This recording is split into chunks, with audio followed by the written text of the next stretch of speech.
watch the. So hi everybody. Today we're going to learn chapter 28. You know what's funny? I told you this morning my story. Right before I started my yoga class, I got the call, and this lady tells me something a bit negative, a bit scary, let's just say. And I get into my yoga class, like I'm doing it, and all the negative thoughts come. And I'm trying to like focus, and all the fears and the I'm like, just go away. And it's crazy, like how much whatever I learned in Tanya, like I realize I can't. I'm like teaching you something that I personally can't do. What is this chapter talk about? So since chapter 26, it talks about all the negative thoughts that enter your mind and how to fight them. Negative meaning sad, things that can bring you down, things that are sinful, that are immoral, things that are fear. Fear brings you down to all these negative thoughts. Weaken you. They make you weak. They make you lazy. They take away your energy, and you're not able to fight your evil inclination to do what you're supposed to do every day. So the Tanya really puts a couple of chapter aside to teach you about moods, about negative thoughts, because it's very important that if your mood is not good, if you're not happy, if you're not positive, if you're not feeling, energetic and positive, you are not able to face your daily challenge. You're not able to serve God. Okay? It brings you down. Chapter 26 teaches you how to deal with troubles of life. Okay, that things you can't control, and how to deal with your guilt over your past sins, over things you did in the past. Okay, and it tells you how to deal with it. We're not going to go through it now. I'm just breaking it apart so we understand what chapter 28 is teaching. Chapter 27 teaches you about shame, when you're embarrassed about yourself and who you are, that you have so much evil within, because you realize how you're not a good person. You have all these evil things coming to you every day. So it tells you how to deal with that shame, and it tells you how you shouldn't connect to the evil that you have within you, but you should realize that every day you're able to fight your evil. That is what makes you powerful. That is your mission in life, and by realizing that, you should be happy. It shouldn't bring you down that you have evil within, but by knowing that every time you fight your evil and you don't succumb to your impulses, you are reducing the strength of the sitra achar, which is the evil inside the world. You're bringing a little bit more light, and by understanding that, this should bring you joy and not sadness. Chapter 28 speaks about a very specific thing, negative thoughts that can happen. What does it talk about? It talks about negative thoughts that come only when you want to pray, or praying is an example, but it's every time you want to connect to Hashem, and you're like, and you're ready, and suddenly these negative thoughts come. So it's very, very specific. Yeah. In this chapter, it talks about tefillah, but it's something that you can apply. Like for me, when I was doing my yoga, it's a time when you're just silence, you want to relax, you want to reconnect to yourself, and suddenly, boom, all the thoughts come. So how do you deal with that? Just know chapter 28 represents koach. You know what koach is? Strength, exactly. So really, it's a very strong chapter. It should bring you, if you understand this chapter well, it should bring you a lot of strength. So we're going to read a little bit inside, and then I'm going to explain you what the Tanya is saying. Okay, so let me just go.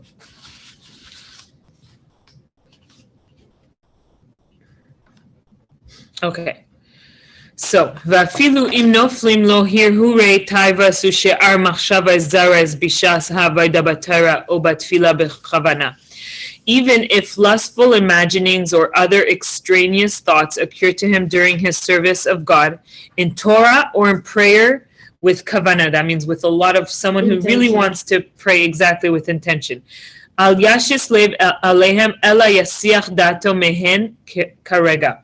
What does the Alter Rebbe tell him? He gives him advice. He should not pay them any attention, but avert his mind from them immediately. Whenever you're trying to do something, okay, especially connecting to God, something good, positive, and you have negative thoughts that bring you down, that are trying to bring you down, ignore them. Don't pay attention to them. V'gam al yehi shaita lasek b'halais hamida shel machshava zara. Nor should he be so foolish as to engage in sublimation of the midot of the extraneous thought. Kenaida, as it is known, that one can overcome extraneous thoughts by elevating their source. So let me explain this. This is where it gets confusing. This is something that, for me, was mind-boggling when I heard it, when I was preparing. Basically, the Tanya says, you're a fool. Okay, the Alter Rebbe wrote, you're a fool if you think that those negative thoughts, you can elevate them. What is he talking about? Okay, and also there's some therapies that believe that, okay? He was talking about the Baal Shem Tov. He would give over teachings, right? He would teach people. He never wrote any books. He would just teach, and he had students who would write down. So in a book that his student wrote about the Baal Shem Tov teaching, they write how whenever there's a negative thought, every thought is connected to emotion, right? Every thought that comes, whether negative or positive, but we learned that already, is attached to an emotion. The Baal Shem Tov teaches that if you remove the thought and you connect to the emotion, which is the high source of God, you can transform that emotion for a godly thing. So, for example, you have a thought that tells you, something to love something that you shouldn't love, to love a non-kosher food or something you're not supposed to, okay? A negative thought and so you remove the thought, you connect to that emotion, that love that's there, and you elevate it for godly, for something godly. How godly. You remove that? How do you, that means you don't think about it, you just connect to the emotion that's attached to Which it. Is love the love, and then you elevate it. The Alter Rebbe said it's foolish to think you can do that. Don't even try to do that. Okay. Why? Because that is avoda for tzaddikim. Only tzaddikim are able to elevate something so low because they are high already. They're in a good place. But for someone who is creating those negative thoughts, someone who is low, okay? Someone who's a benoni or not a benoni, but regular, cannot connect to these negative thoughts and elevate them because you're low already. You can't elevate yourself when you're on the floor. You need someone to pull you up. So don't try to do that. That is an avoda for the tzaddikim. A tzaddik who doesn't have negative thoughts, he can be praying in a room or he can be doing things and he can connect to other people's negative thoughts. And because it distracts him, he takes those thoughts and he elevates it. Just because it's like the noise that's bothering him and he needs to concentrate on Hashem. Only a tzaddik could do this. The Alter Rebbe says, do not pay attention. Ignore these negative thoughts. They're only going to mess with you. They're not going to help you. And it's funny because a lot of therapy, the way they deal with negative thoughts, when I mean negative thoughts, is anything that will bring you down. Any mental illness, any mental health issues, they'll tell you like embrace them or try to understand them. The Alter Rebbe says ignore them. They're coming. Why do they come? Why do they come? So let's continue reading. Why did the Alter Rebbe explains why it comes? For such things were intended only for tzaddikim. So what I explain to you, this is only for tzaddikim.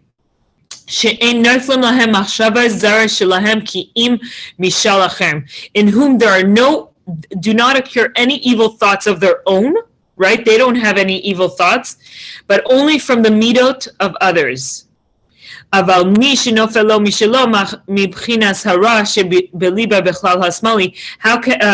as for one, a benoni, to whom there occurs an evil thought of his own, from the evil that is lodged in the left part of his heart, the evil midot of his animal soul, how can he raise it up to the spiritual realm when he himself is bound below by his desire for the material? So it's saying what we learned, that someone who who has the evil coming within him cannot elevate that evil within him. You cannot. You remember how we deal with evil? We can't elevate it. Ach, afal pikein al yipa liba bekirba liyas mizet atzav nivze b'shas avayda shetzarch liya b'simcha rabba. Nevertheless, he must not be downhearted nor feel dejected and despicable because of this occurrence of extraneous thoughts during his service of Hashem when he ought to be most joyous. He should not be depressed by that. When he's like, oh, finally, I want to serve God. I want to find that peace. I want to connect. And these negative, I'm such a bad person. And he can really like make himself depressed. He should not. Why? On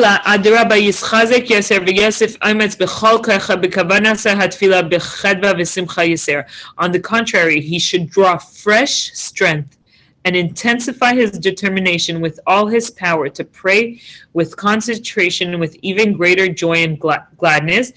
Bisumai eliba kinifilas hamachshava zara hi mehaklipa shebechlal hasmali ha'isa melchama bebenoni im nefesh eleki shebai.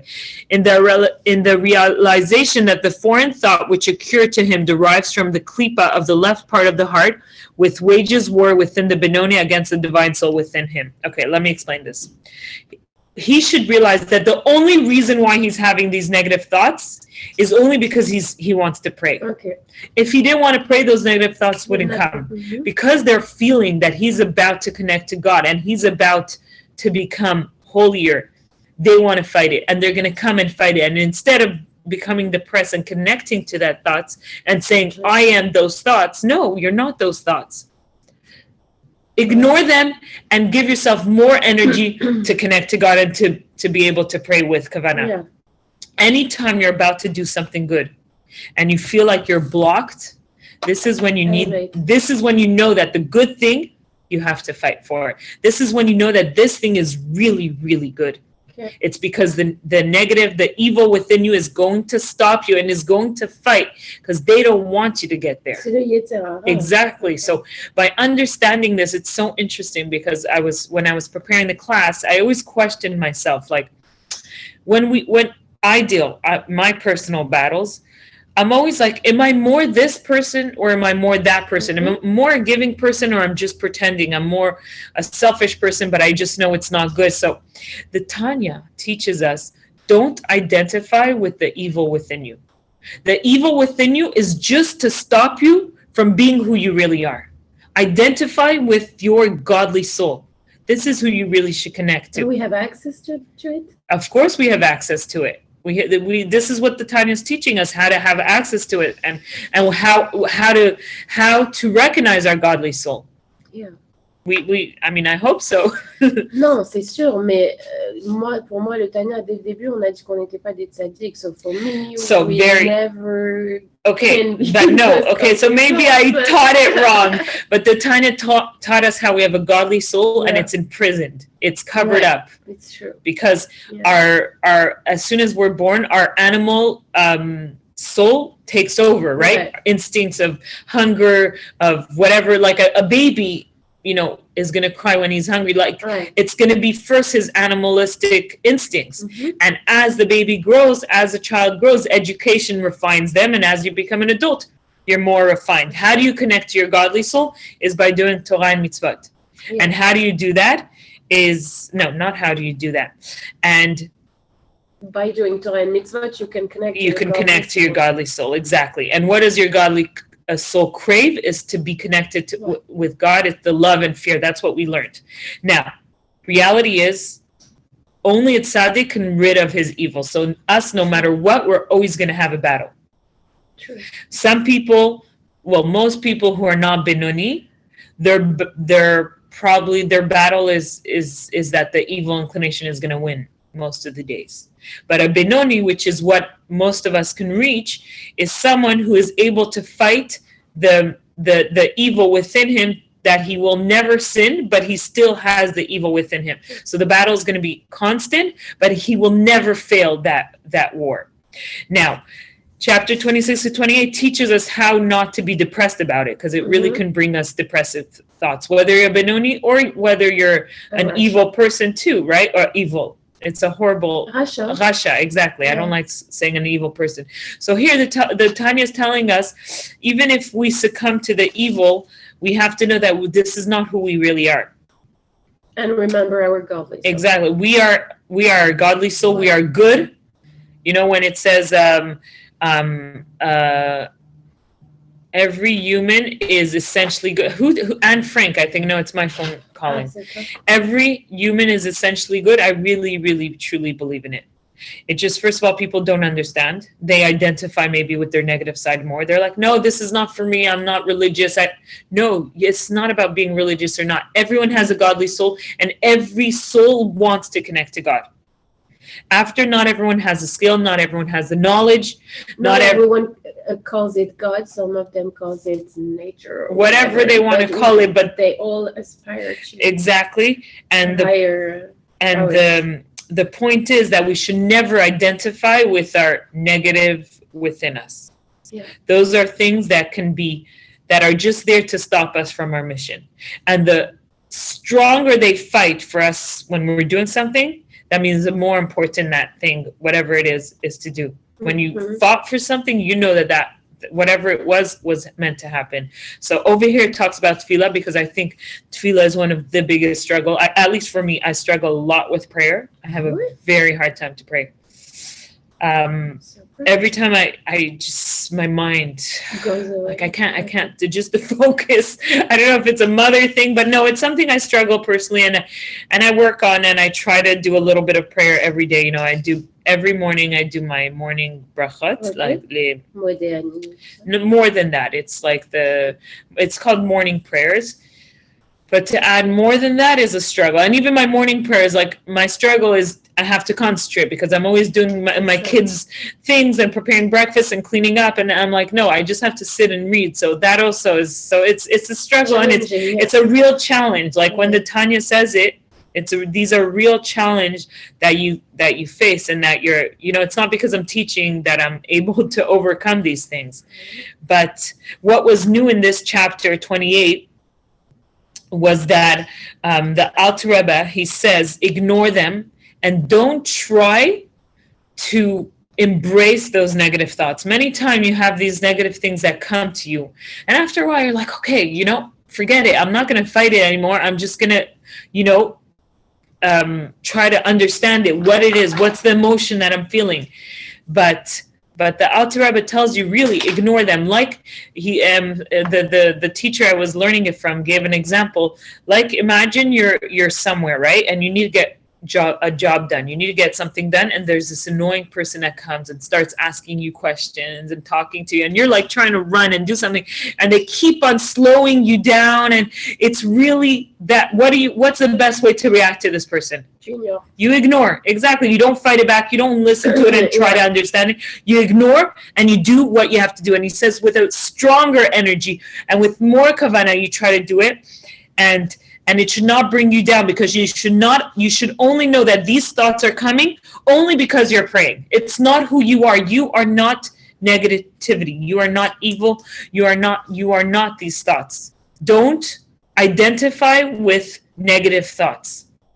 And this, again, for me is mind-blowing, because, for me, the extreme, the opposite of the Tanya, the opposite of someone who's not healthy is mental illness, right? Mental illness, any bipolar, addictions, all these things. I believe, this is my own, I believe that it's someone who neglected themselves to the point that their negative thoughts takes full control over them, and they have no control over their negative thoughts. So these people identify, they say, I'm bipolar, or I'm, whatever, or alcoholic. But no, you're not. These are your negative thoughts that completely took over you, and that's not who you are. Don't identify with these thoughts, with this negative. You are a good person, and the day where you're given the skills to learn how to control them, and how they're just there to stop you from your mission and from being a good person and from connecting to God, then that's it. They don't have strength over you anymore. So again, the Alter Rebbe says, don't be a fool and try to think that you're able to connect to the emotion of those negative thoughts and to elevate it. Only a tzaddik. That is the job of a tzaddik. So I thought also that was interesting. We always want to understand what a tzaddik is. A tzaddik is really there. He has a strength that we don't, and he's really there to help people fight over negative thoughts that they're not able to fight over. So that's, again, another explanation. Why is a tzaddik important? What is his role in our lives is by understanding that a tzaddik is there, and when he sees those negative thoughts in people, he's able to take it, elevate it, and kind of remove that battle that existed. And the tzaddikim throughout the generations removed a lot of negative that today we don't have.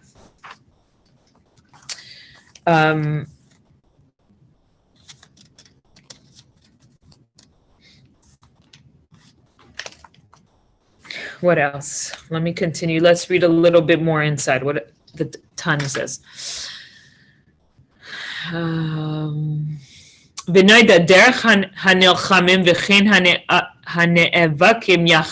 is known that it is the way of combatants who seek to destroy one another, and similarly of wrestlers who aim merely to topple one another. We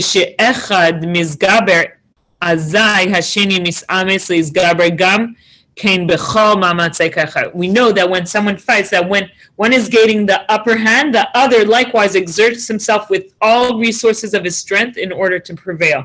So when he sees you, when the evil inclination sees you, you're about to get strong by davening, by praying, by doing any mitzvah. He sees that you're about to strengthen yourself.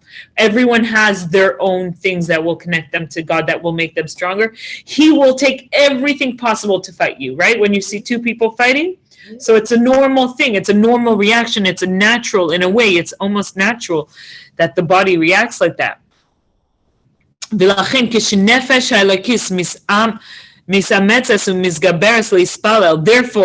in the battle between the divine soul and the animal soul, when the divine soul exerts itself and musters all its strength in prayer, thereby to weaken or even vanquish the animal soul, אזי גם הקליפה מתגברת כנגדה, לבלבלה ולהפילה במחשבה זרה שלה. The klipa of the animal soul too gathers strength to counter it, aiming to confuse and topple the divine soul by means of a foreign thought of its own. ולא כטעות העולם שטועים להכריח מנפילת המחשבה זרה מכלל, שאין תפילתם לכולם.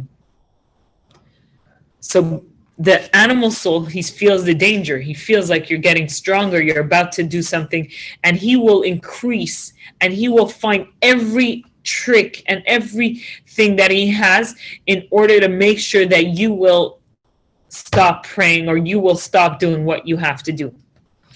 This refutes a common error. When a foreign thought occurs to some people during prayer, they mistakenly conclude that their prayer is worthless. So a lot of people, when they're about to pray and then they get these negative thoughts, they make a mistake and they start being depressed. They say, I can't concentrate. I don't know how to pray. I'm such a bad person. Or it could be something else. And then right away, these thoughts are going to bring him down and say, I'm really not meant for this. I'm trying to do good. I'm trying, for someone who let's say started to put on tefillin. I remember actually someone who came once to my husband, and he said, every time I come and I give tzedakah, I give my meiser. You know what a meiser is? Yeah. The 10th? Yeah. Every time I lose money. And he says, I must be doing something bad. I think I'm going to stop giving tzedakah. Oh my gosh. And again, I don't know. I'm not saying, but it just, I don't know why it made me think of that. But sometimes when you do something good, like you won't always have a positive result. You won't always have a positive result. And it could come from the evil inclination that knows that this is going to bring you to a better place. So they're going to show you, or they're going to fight back with whatever way they can. And you should know that no matter what, if you know you're doing something good, don't let any negative come in and tell you that it's the opposite.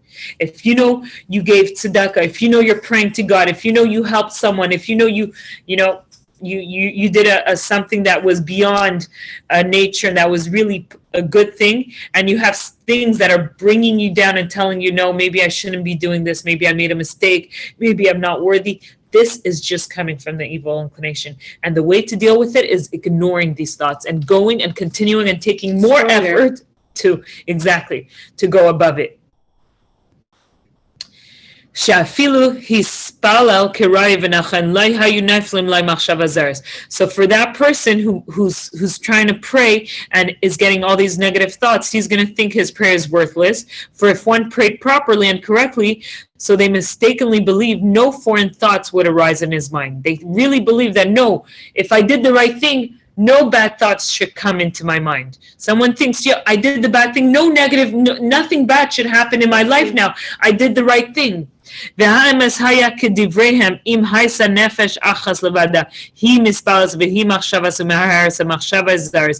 would be correct only if there would be one soul within a person.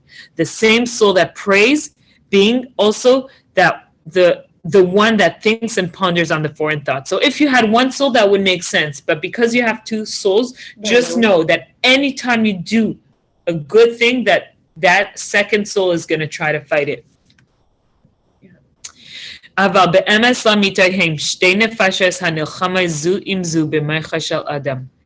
in fact, there are two souls, each waging war against the other in the person's mind.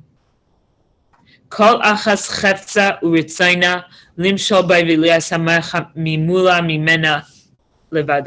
of them wishes and desires to rule and pervade the mind exclusively.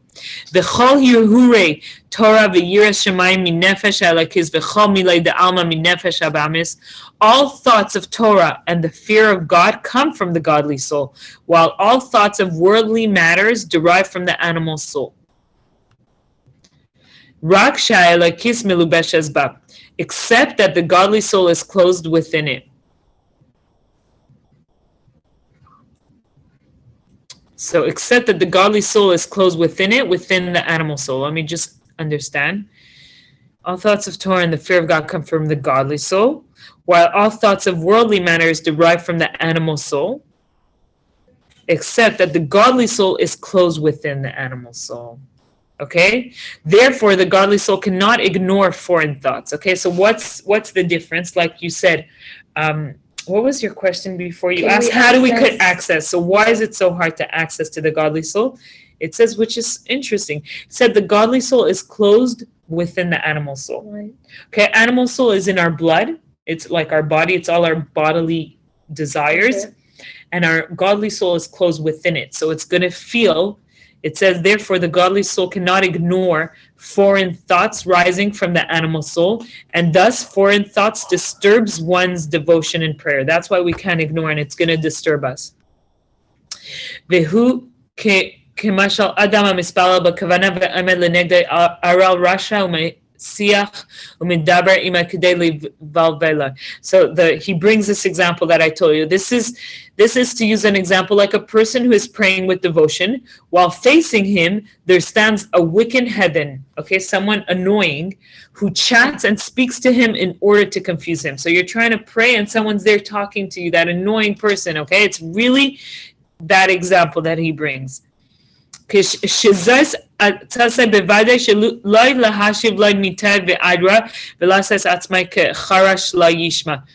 the best advice in this case would be to answer him neither good nor evil, but rather to act as though he were deaf, without hearing. Okay, and this is a very good life tip for people who are stopping you from reaching your goal in life, your destination, your connection. There will always be those people. Sometimes that person is within you. Sometimes it can be yourself, but it's not yourself. It's your evil inclination. And sometimes that person is dressed, that evil is dressed as an outside person and will really try to stop you. And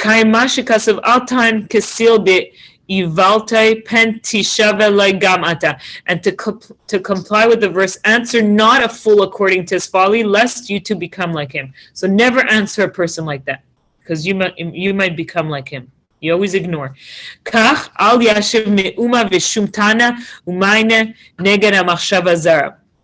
as the analogy of the heathen who disturbs one during prayer, so too when foreign thoughts enter one's mind, While praying, he should answer nothing at all, nor should he engage in arguments against the foreign thought. He should not occupy himself with mental discussion on the best strategy for countering the foreign thought. Okay, which again, I had a question when I heard this. So when these foreign thoughts come, ignore. That's what the Alter Rebbe says in this pasuk. When you're trying to do something good, when you're trying to pray to connect to God, and you have these negative thoughts coming and stopping you, just know they're only coming there because you're praying. They only want to stop you because they see that you're strengthening yourself through prayer. And the best thing to do is ignore them. My question was, do we always ignore negativity in our life? And then I got my answer. The rabbi was saying that the Tanya doesn't say always to ignore. In the beginning, he said, embrace that you have evil within. Accept it. Know that you have evil within and you won't be able to take it out. But don't listen to it and go into what it's sending you. Accept that you have evil, but know you'll never be able to get rid of. And you don't have to start to try to analyze it and understand it and try to have discussion with it, because it's only going to bring you lower. Okay. So it's very, very interesting. Also, I thought that was a very big life lesson, how to deal with evil. Accept that you have evil within. Accept that you will never remove it. Don't trust yourself. It says a man this week in Pirkei Avos. You know what Pirkei Avos is? It's every Shabbat you read like some really interesting lessons that in the Mishnah that like big rabbis wrote.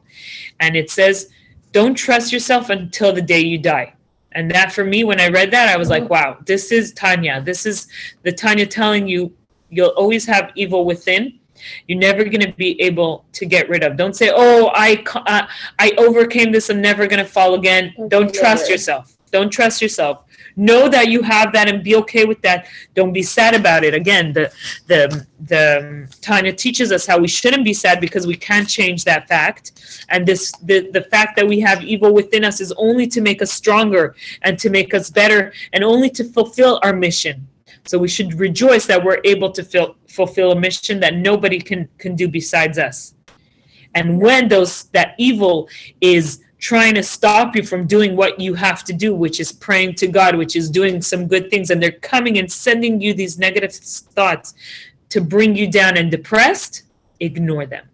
Don't start analyzing them. Don't try to figure out the emotion within them. Ignore them. That is the first advice he gives us on how to deal with negative emotion, which is big life lessons. And as the opposite, when you do good, maybe you want to do good again more and more and more. Tu vois ce que je veux dire?